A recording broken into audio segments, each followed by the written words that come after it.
মোহাম্মদ সোহাইব আহমদকে আল্লামা মনিরুজ্জামান সাহেব হুজুর এবং আব্দুল মজিদ পীর সাহেব সিলেট উভয়ের হাত থেকে পাগড়ি গ্রহণ করছে।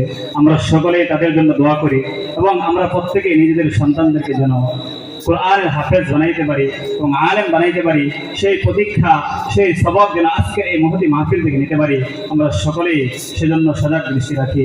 দেখেন কত বুজুর্গ যাদেরকে আমরা সবসময় পাই না, কিন্তু তারা এই হাফেজ হওয়ার কারণে আজকে মুরব্বীদের হাত থেকে সেই বরকতি পাগড়ি নিচ্ছি।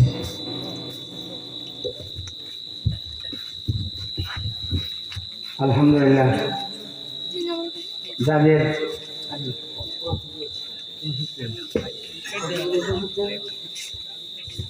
এবং মাদ্রাসার পক্ষ থেকে মুহতামিম সাহেব হুজুর ছাত্রদেরকে ছোট পকেট কোরআন শরীফ হাফেজ ছাত্রদেরকে উপহার দিচ্ছেন।